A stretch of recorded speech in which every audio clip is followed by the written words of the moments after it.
बंजारन बहू। कमला एक बहुत स्वार्थी महिला है।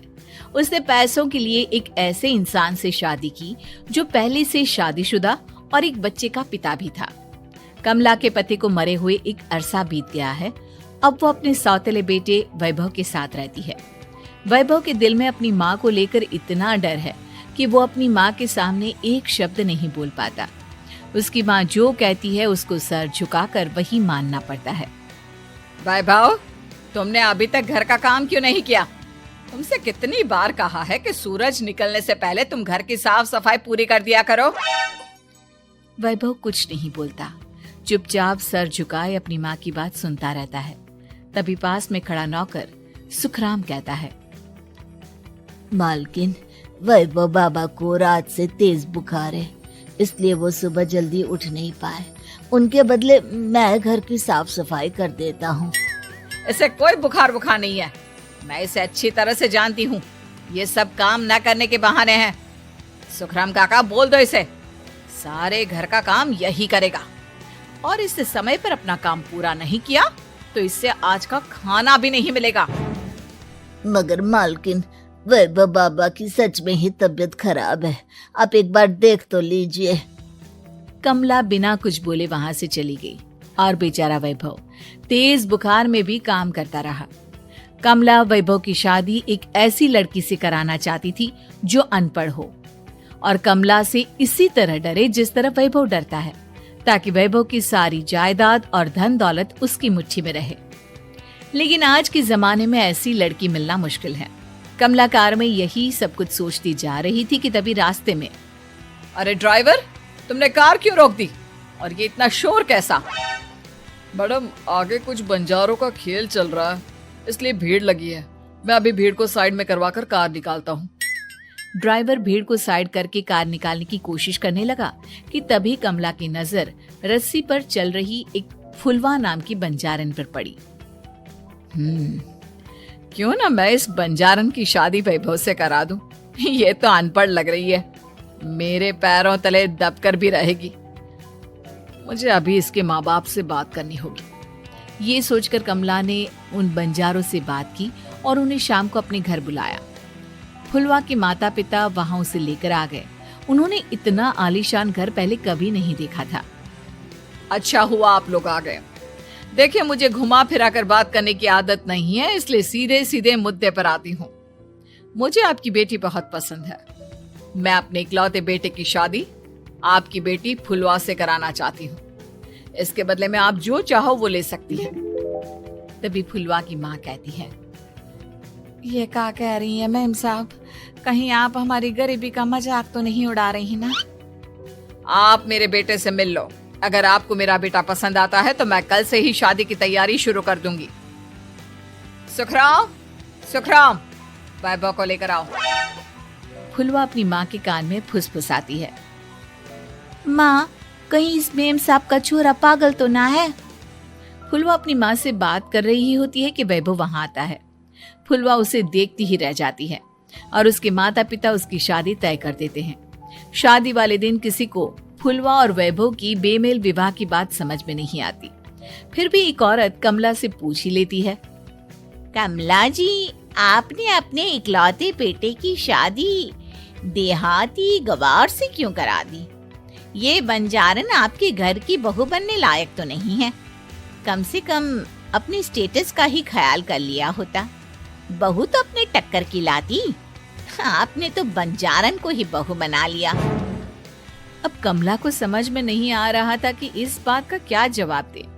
वो कुछ देर चुप रही और सोच समझ कर कहती है, बहन जी, आपको तो पता है आजकल के बच्चे किसी की बात कहाँ सुनते हैं। मैं तो अपनी बहू एक पढ़ी लिखी और अपनी सोसाइटी की ही ढूंढ रही थी। लेकिन मेरे बेटे ने मेरे सामने इस बंजारन को लाकर खड़ा कर दिया। बोला कि मैं शादी करूंगा तो इसी से। अब भला मैं क्या करती? मुझे अपने बेटे के सामने झुकना ही पड़ा। कमला की ये बातें सुखराम भी सुन रहा था। उसने ये सारी बातें वैभव को जाकर बता दी। काका, मैं तो फुलवा को जानता भी नहीं, फिर माँ मेरे बारे में झूठ क्यों कह रही है? अरे बेटा, तुम कितने भोले हो, तुम्हें कुछ भी नहीं पता। तुम्हारे पिता अपनी सारी संपत्ति तुम्हारे नाम करके गए हैं। तुम्हारी माँ नहीं चाहती कि ये संपत्ति तुम्हें मिले, इसलिए उन्होंने तुम्हारी अनपढ़ लड़की से शादी करवाई ताकि तुम्हारी तरह वो भी अपने हक के लिए आवाज ना उठा सके। सुखराम काका, मैं क्या करूं, आप ही बताओ। माँ के सामने आते ही मेरे हाथ पैर कांपने लगते हैं। मैं माँ को कुछ भी नहीं कह पाता। वे दोनों बात कर ही रहे थे कि अचानक कमला वहां आ गई। कमला को देखकर दोनों घबरा गए। तुम दोनों फिर कभी बातें कर लेना, अभी फेरों का समय हो गया है, चलो जल्दी आओ। इस तरह फुलवा और वैभव की शादी हो गई। अगले दिन कमला ने फुलवा को बुलाया और उसे नसीहत देने लगी। देख बंजारन, तुझे मैंने अपनी बहू बना तो लिया है, लेकिन तुझे इस घर में आँख कान मुंह बंद करके रहना होगा। घर का काम कर और अपने पति से मतलब रख, समझी? कमला का ऐसा रवैया फुलवा को बिल्कुल समझ में नहीं आया। उसने वैभव से इस बारे में बात की। सुनिए ना, माँ जी ने जिस तरह मुझसे बात की मुझे अच्छा नहीं लगा। शादी से पहले तो वो मुझसे बहुत अच्छे से बात कर रही थी, लेकिन शादी के बाद उन्हें क्या हो गया? तुम ज्यादा मत सोचो, जैसा माँ कहती है वैसा ही करो। ये कहकर वैभव वहां से चला गया। अगले दिन वैभव को घर के नौकरों की तरह काम करता देख फुलवा को बहुत हैरानी हुई। फुलवा ने इस बारे में सुखराम काका से बात की तो सुखराम काका ने फुलवा को सारी बात बता दी। अब फुलवा को समझ में आ गया कि उसकी सास ने एक बंजारन को बहू क्यों बनाया। एक दिन वैभव घर का काम कर रहा था, तभी उससे कांच की प्लेट टूट गई। किसने गिराई ये कांच की प्लेट? वैभव को वहां खड़ा देख कमला ने छड़ी से उसे मारना शुरू कर दिया। उसके पैर में कांच चुभ गया और खून बहने लगा, लेकिन फिर भी कमला उसे मारे जा रही थी। ये देखकर फुलवा ने कमला के हाथ से छड़ी छीन ली और तोड़कर फेंक दी। बंजारन, तेरी इतनी हिम्मत, तूने मेरे हाथ से छड़ी छीनी? कमला फुलवा को थप्पड़ मारने ही वाली थी कि फुलवा उसका हाथ पकड़ लेती है। ओ सस माँ, मैंने मॉम की गुड़िया ना समझ लियो। बंजारन हो बंजारन, ईंट का जवाब पत्थर से देना जानती हूँ। आज के बाद मेरे या वैभव जी के ऊपर हाथ उठाने की सोचियो भी ना, समझी ससु माँ?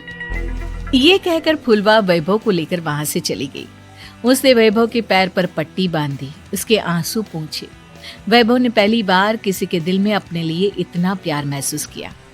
अब फुलवा वैभव का हर काम में हाथ बटाती, उसका बहुत ख्याल रखती। इस तरह दोनों बहुत ज्यादा नजदीक आ गए। वहीं दूसरी ओर कमला सारी जायदाद अपने नाम करने की साजिश करने लगी। और एक दिन, वैभव, वैभव, जल्दी बाहर आओ। कमला की आवाज सुनकर वैभव और फुलवा अपने कमरे से बाहर आ गए। जी माँ, आपने बुलाया? ये ले, इन कागजों पर साइन कर दे। वैभव कागजों पर साइन करने ही वाला था कि फुलवा वैभव के हाथ से पेन छीनकर कहती है, ना वैभव जी, आप इस पर हस्ताक्षर नहीं करेंगे। आओ बंजारन, मैं तुझसे बात नहीं कर रही। ये बात मेरे और मेरे बेटे के बीच की है। चुपचाप पेन दे दे, नहीं तो तेरी खाल उधेड़ लूंगी। ससु माँ, बंजारन की खाल इतनी भी ढीली ना होवे कि कोई भी उधेड़ लेवे। जो यकीन ना आता हो तो देख ले उतार के। और हाँ, बंजारन जरूर हूँ पर अनपढ़ ना हूँ। मन भी पता है कि किसी भी कागज पर साइन करने से पहले उसे अच्छी तरह पढ़ लेवे। पेन देती है या नहीं? ये कहकर कमला फुलवा को मारने आई तो फुलवा ने कमला को धक्का दे दिया और वो नीचे गिर गई। कमला डरकर वहां से भाग गई। अब फुलवा ने वो कागज उठाए और वैभव के साथ सीधा वकील के पास चली गई। वकील ने वो कागज देखे और फुलवा को बताया, वैभव के पिता की सारी जायदाद और संपत्ति वैभव के नाम है, लेकिन वैभव की सौतेली माँ इस संपत्ति को अपने नाम कराना चाहती है, इसलिए इन कागजों पर वो साइन करा रही थी। तो अब हमें क्या करना चाहिए वकील साहब?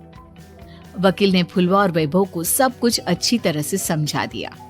अब दोनों घर पर पुलिस को लेकर पहुंचे। कमला पुलिस को देखकर घबरा गई। पुलिस ने कहा, आपके नाम की कंप्लेंट हुई है, आपको हमारे साथ थाने चलना होगा। कंप्लेंट? कैसे कंप्लेंट? आप अपने सौतेले बेटे पर बहुत अत्याचार करती हो। धोखे से सारी जायदाद अपने नाम करा रही थी। अब नहीं इंस्पेक्टर साहब, जरूर ये मेरी बहू की कोई साजिश है। इसने गलत कंप्लेंट की है। मैडम, शिकायत आपकी बहू ने नहीं बल्कि आपके बेटे वैभव ने की है। कमला वैभव का नाम सुनकर दंग रह गई। जिस बेटे ने कभी उसके सामने सर नहीं उठाया था, आज वही बेटा उसके सामने पुलिस को लिए आया है। वैभव, तुम्हारी इतनी हिम्मत कि तुम पुलिस को ले आए? हाँ माँ, मैं लाया हूँ पुलिस को, और मेरे अंदर इतनी हिम्मत कभी ना आती अगर फुलवा मेरा साथ ना देती। आपने बंजारन बहू को लाकर अपने ही पैर पर कुल्हाड़ी मारी है माँ। मैडम, अब की बात खत्म हो गई हो तो चलो हमारे साथ। वैभव, मुझे माफ कर दो, मुझे थाने मत भेजो।